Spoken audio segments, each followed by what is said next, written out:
Hello, everyone, and we're back for another episode of the Miramichi Historical Linkages podcast. Uh, Today, we're joined by Joe Ward, Sarah's husband, to talk a little bit about giants and the some of the research that we've been doing has found that in a lot of the cultures that we're talking about, there are references to giants and things of this nature. So I'm joined today also by Sarah, by Tasha, by Allison, and of course me, Sean. Um, so we're doing really well. We have a lot of guests on. Tasha, you and I, we've got to pick up the slack. I mean, we've had Allison's mom and now Sarah's husband, and so we're going to need to find some members of our own families here, Tasha, to balance the equation. But yeah, Joe, welcome, and thanks very much for joining us today. Would you maybe like to offer a few words of introduction about yourself to our listeners and viewers? My name is Joseph Leonard Ward. Can you hear me good? Yep. Okay. I'm from a little community called Eelground, and I lived there most of my life.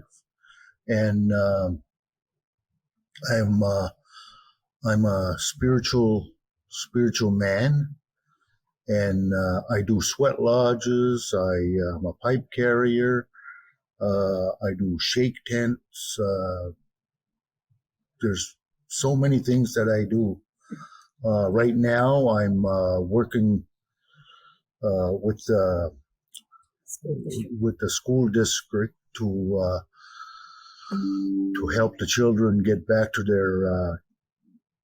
their speaking their language and learning about their customs and things like that. So I've been doing this for about 40 years. And when it comes to legends on giants, there was one man. He was from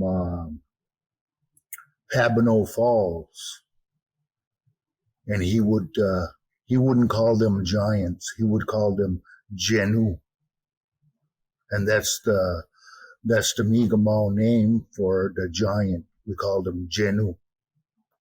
So, anybody else have any questions? For more than one giant, would it be Januk? Yeah. My papa, I was asking him about that, and he said that too. So as soon as you said Janu, it brought back that memory of that conversation we had that time. Yep. Well, I can keep going too, Yeah, I would love that. Yeah, if everyone else would. Yeah.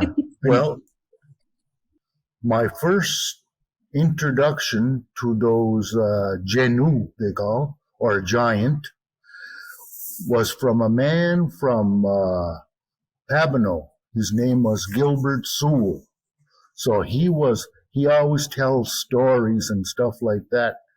And I noticed that his stories always to do with that giant.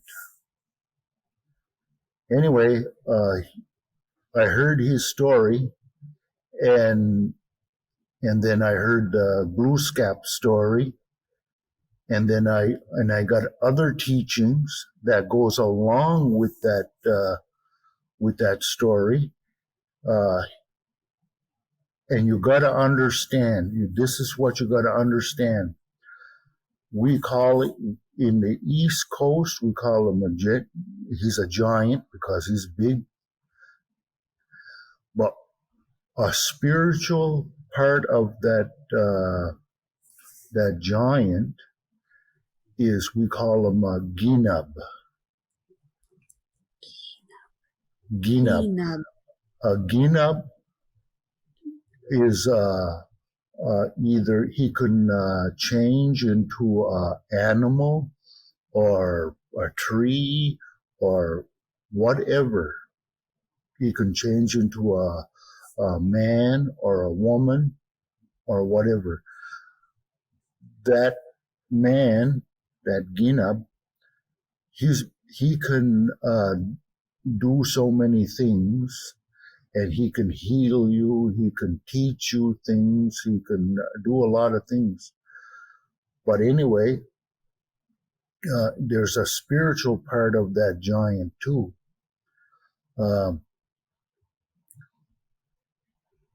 I'll tell you a little story to do with that.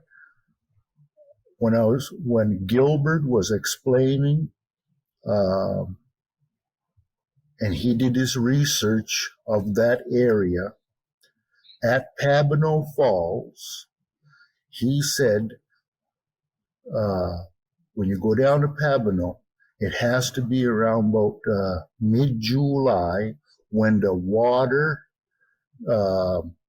has receded and you don't have no rain for about a week or two, and then you go down to Pabonneau, and as soon as you drive into where those falls are, you get off your car, and if you take your shoes off or whatever, and if the water is low, you can stand right directly towards the east, like that, right in front of you, and you walk down towards the water.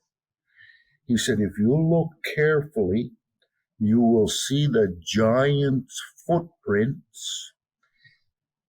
I guess when this was at the beginning of time.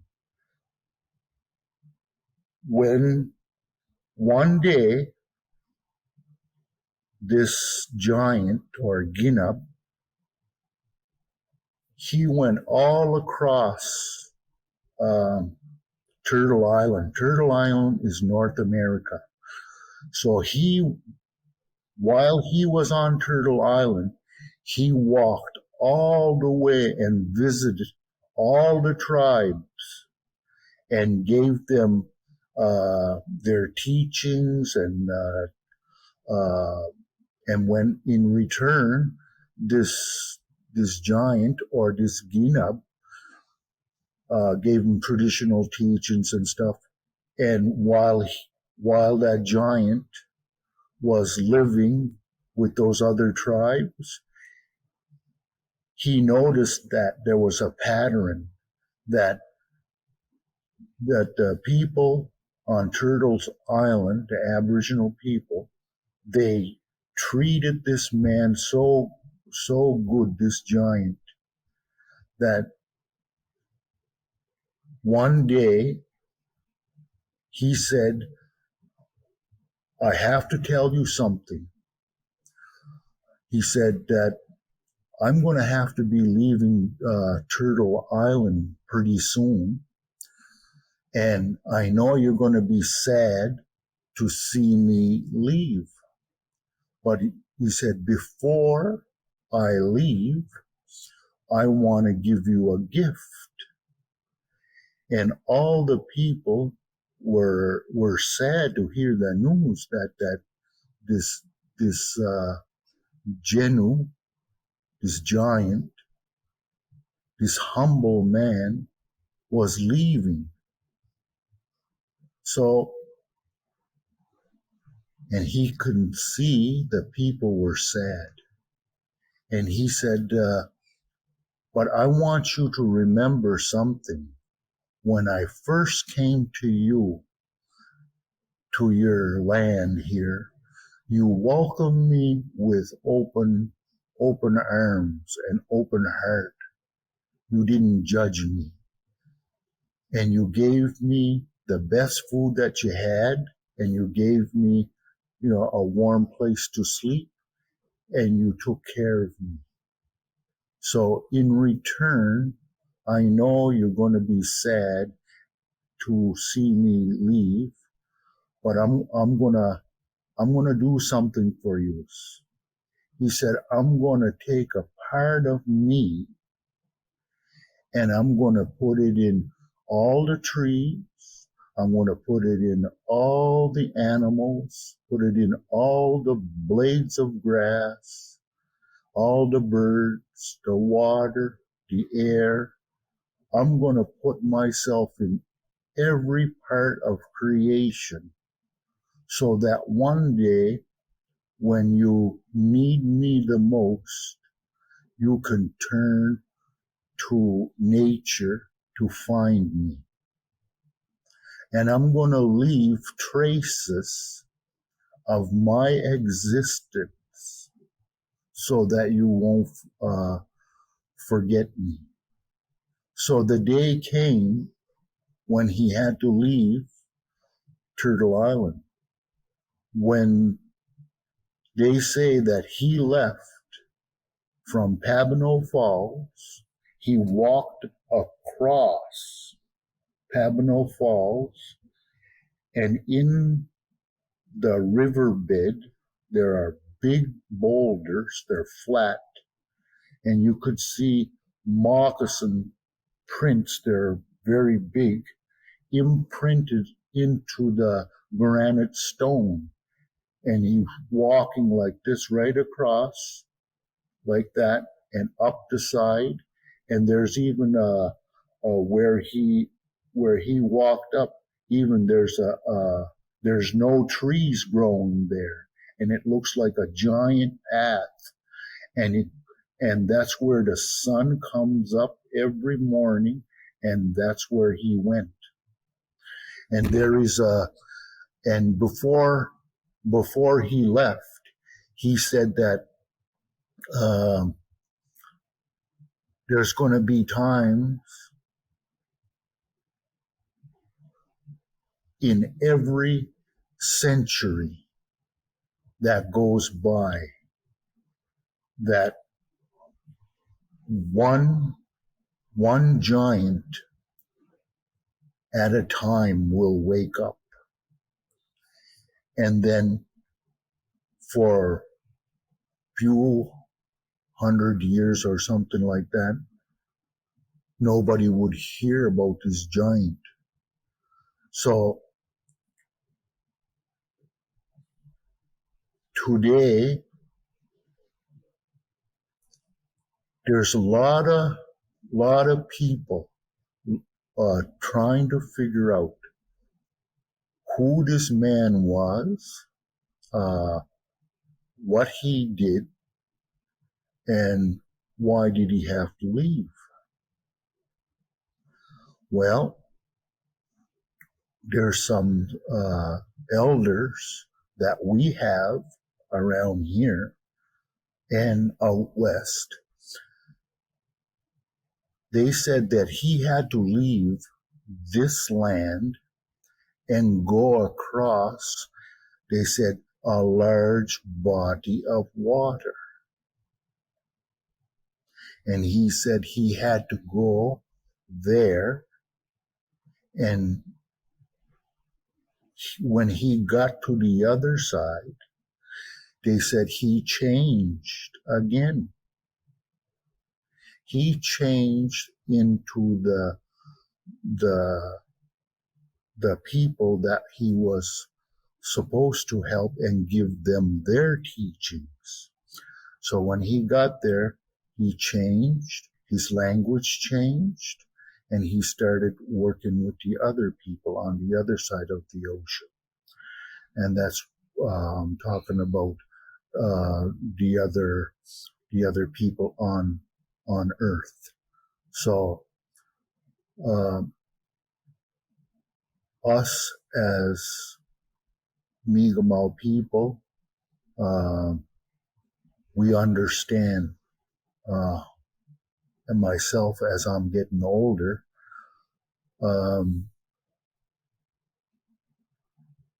the elders would talk about, but where did he go? They said that he laid down. He laid down on the ground. So, and that's where another little saying comes into play. It's called sleeping giants. Mm-hmm. when the first time I heard that little saying, I exactly knew what it meant. When this giant or Ginab said that I have to leave, but he said, the way you treated me so good that he placed a part of him inside of the Mi'kmaq people and the rest of the Aboriginal people on Turtles Island. So probably every 100 years or something like that, so many people will wake up. One day I was sitting down at McDonald's having breakfast. I was by myself. There was this elder that came in, and she seen me over there. She ordered her breakfast, and she came running over, and she sat down with me, and she talked to me. We had a discussion. She told me that my children, when they were young, they would listen to me and all this stuff, and we would go different things, and we would do traditional things.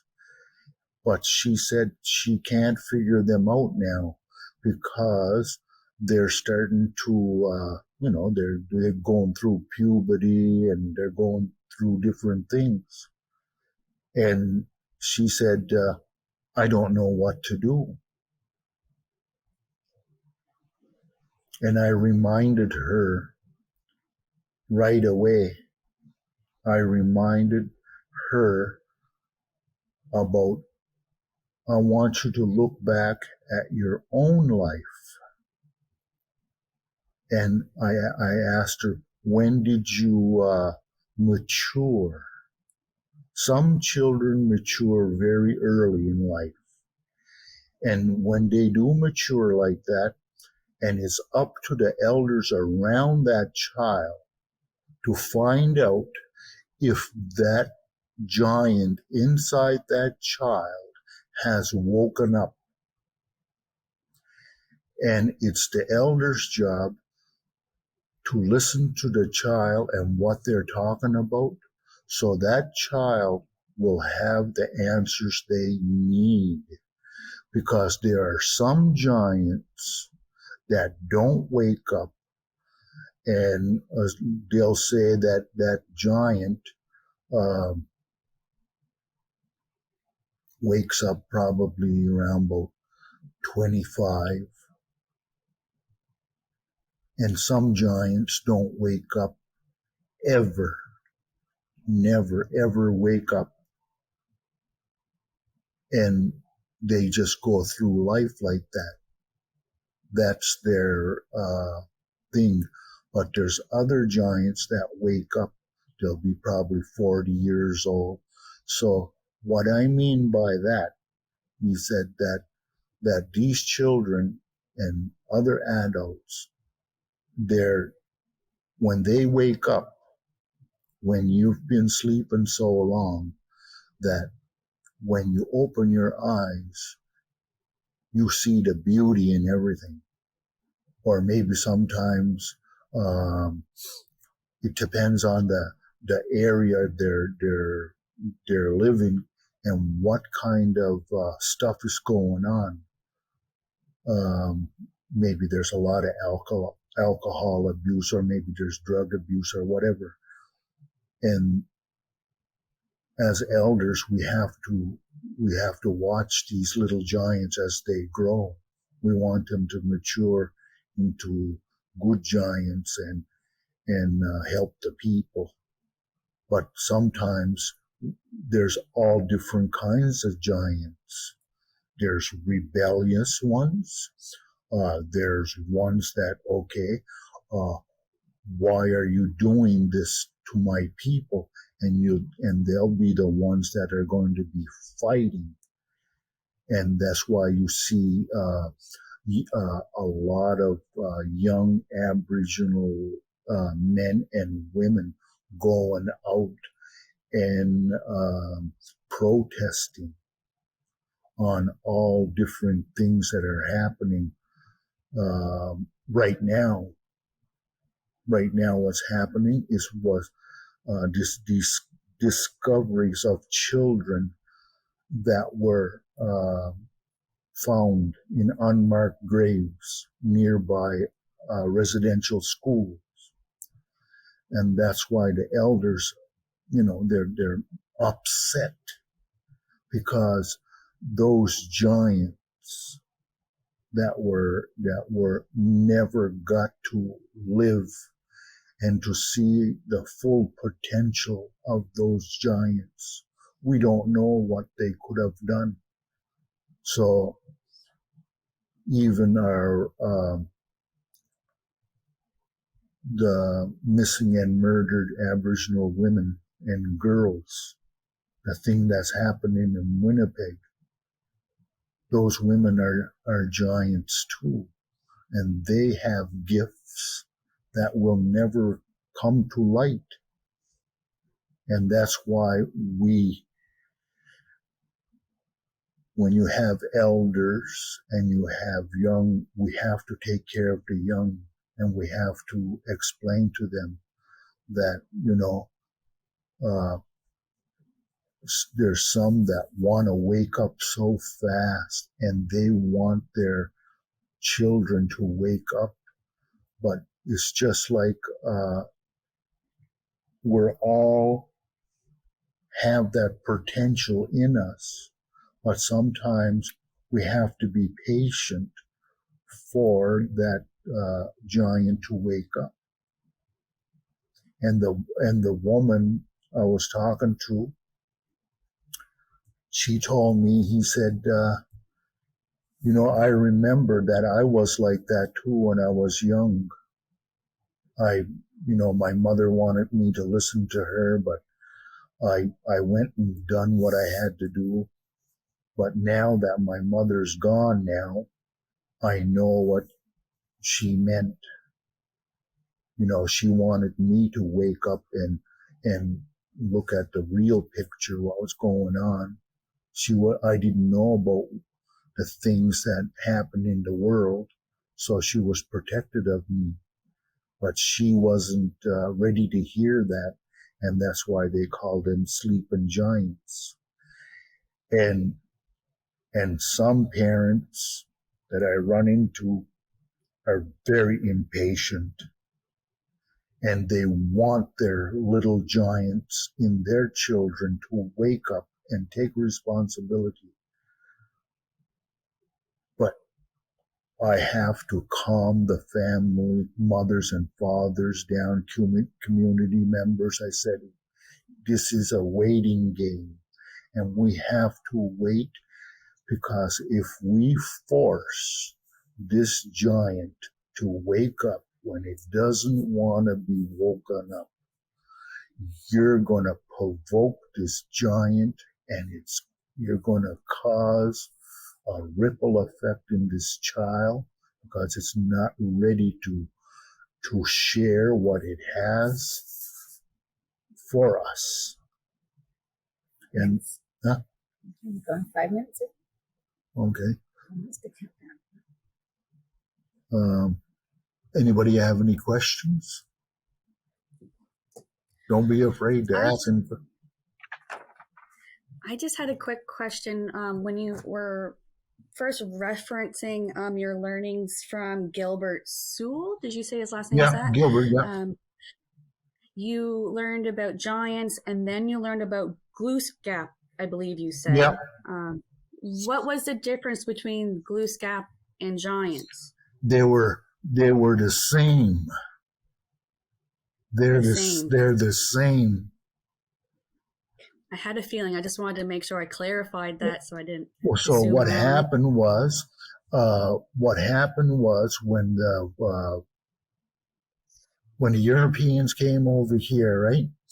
So when we started writing our little stories on paper, like Glooscap stories and stuff like that. So they and then turn around the giants too. They were the same. He was the same one. He was the same one. Interpretation. Yeah. Hmm. Same, Yeah, oh, they were the that's same. what I thought. Same interpretation. Anyway, and when I walked away from that, when I had that aha moment as a spiritual man, I often wondered, I would hear about different leaders that we have, and they popped out. I'll take one example: Elijah Harper. He wasn't that well known until he took a stand on that Meech Lake Accord, and he held that feather up. And they say that that was his giant. That was his thing that he had to do. And these things, and then turn around. Some people would say there's another one that I remember too. Is Down to 2 minutes, I think. yeah. Yeah. You're worried Yeah. about time. Oh, this thing's recording. Anyway, there's different things that happen while we're living, and I look at them through my eyes, and I record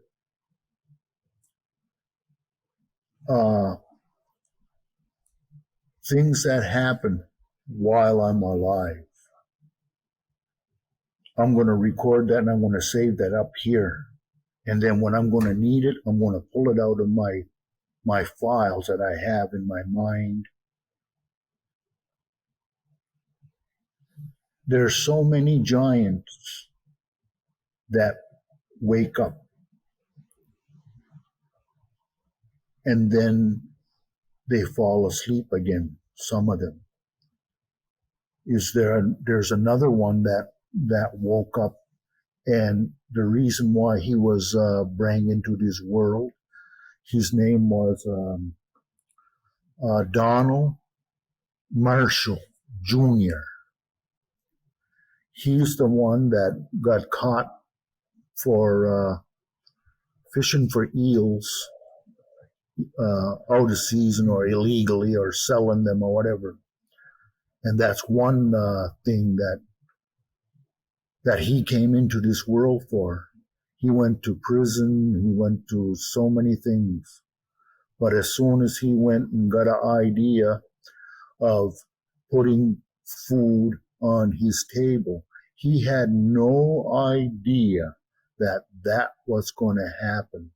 And that was the thing that he came into this world to do, is bring back, help us with getting we already had the rights, but we had to take them to the court, and we had to not fight for them, but we knew that our treaties existed, but we need to start enforcing our treaties and going after what we need to do. And it wasn't so many years after Donald Marshall Jr. passed away, and he went back to sleep again as a giant. And I hope you can understand that that's how these giants work, or they call them ginams or Glooscap. It means the same thing, and that's why the elders teach us. They'll tell you, you watch out what you say, because when I'm talking to that Tasha up there, she's a giant too. So I don't know what she's capable of. She might have a gift and she doesn't understand it. And if I provoke her and she doesn't understand her gift, she can do me harm and herself. So that's why when we greet each other, we say hello or Dalain. You know what I mean? So we're greeting that ancient spirit inside of her. Yeah. Is that good enough? Or? I dare say that's more than good enough. That was, I was going to say, I want to use yeah. this entire podcast recording and just use it as like bedtime stories for my son now. You have such a like soothing way of telling stories. Well, I don't want to too much so that everybody falls asleep. No. Far from it. Yeah. Far from it. Yeah. That was wonderful. So I gotta poke him on the site because it's like, slow down. Oh, yeah. Well, you're the one that invited me. But no, I mean, it's great to be able to see that, that's, and again, I think sometimes we lose sight of that this is a teaching that is rooted in the very distant past, but still very much with us today. You know what I mean? And so that's great So to really demonstrate that. I'll tell you the it's sort of like what that Allison was saying. She said she wants to take this home and she wants to tell her child. That's how we spread that story about that giant in Jinu. So, and that's how we teach our children that we have to respect all children, all animals, because we don't know what potential that child has. Right away, what we do in today's society is that we label our children too early in life, and we don't allow this child to grow, right? It's just like I plant corn, but I just didn't plant that corn just to get the stalk. I want that plant to bear fruit. Only when that child bears fruit, then you're going to see all the work that you put in to raise that child. And when that child grows up and when it makes a decision in life, and you could, as a mother and a father, you're going to say to yourself, my child is bearing fruit. All the hard work that I put into that child, I got it. So all those waking nights, all those questions and everything like that, it's going to bear fruit. But we can't see it. And that's why some mothers and fathers, they, come on, hurry up, I want some corn out of you or something. They want to know if all the hard work they put into this child is going to bear fruit. And you don't know. Sometimes you ain't going to be able to see it right away. But I can talk forever, though. But I love it. I love it. I'm in the middle of that right now. I'm in the thick of having a toddler who isn't enjoying his sleep at night and who is rowdy at all hours of the day and at night. And I actually think back to when we went to I believe it was the Canada Day. It was either the Canada Day gathering or the Acadian Day celebration. Mm-hmm. And there was an Indigenous man who was there that he had little packets of tobacco that he was handing out and doing prayers for anybody who wanted to go by. And I went by with my son, who who is, he has a list of disabilities, including physical disabilities. So he always seems like this very like gentle, passive kid. And when we brought him up to get his offering, he looked at him and he said, "Oh, he has a savior inside of him. He has," and it's cool to hear this, like the story of the giants now. And I'm like connecting all of that and thinking, maybe that's what he was sensing. Maybe that's what he was picking up on was, Theodore's giant is this, this giant that's meant to make a big difference and make a change. And that's a really, that was lovely. Listening to you telling that story, that's what was running through my mind, was picturing my son's giant. Yeah, because I worked with children all my life, and that's what I found. I know that we have to get our children assessed, but don't get obsessed on that. Yep. Because if you do, then that's right away. Unfortunately, that's going to follow them right through their life like that. And the child's not going to have no normalcy of,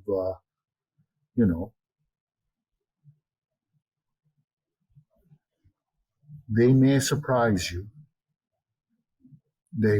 I've never seen a child that didn't surprise me. And we were always told anyway, it says, remember, in Mi'kmaq people, that we had compassion for people that, like, say, they weren't as fast as other people in comprehending, taking care of themselves or cooking for themselves or doing something. Maybe they had some kind of mental issue, but there was elders there in our community saying that they're here, they're sent here to teach us on how sacred the gifts that we have. We can use our hands and we can think for ourselves, but we don't care about them. About your hearing, about your talking, about your thinking. Instead of using it in a good way, you're going to use it to hurt somebody or to take advantage of somebody. And then when you sit back and when you see a young child, and then you see the sacredness and the gentleness in this child, that reminds you that if you're not careful and if you're not taking care of your things, your sacred gifts, your gifts will be taken away from you. So don't take them for granted. And don't take each other for granted. Yeah. I'm going to spend the rest of my day hugging my kid before I start getting emotional on the podcast. No, yeah. That's very, very well said. Yeah. Very beautiful. That's. Yeah. Yeah. We're at the end, right? I think we went past the time for this session. Oh yes, but I'm sure, dear listener and dear viewer, I'm sure you've enjoyed this every bit as much as we have. Oh yes. And I want to thank Joe once again for sharing with us that beautiful teaching, and thank you for listening and for watching us once again this week. We will be back next week to kind of look at the other end of the physiological spectrum and look at little people. And having spoken about giants, we do hope that you'll join us then. And for all of us, all of you, thanks so much, and we'll see you next week.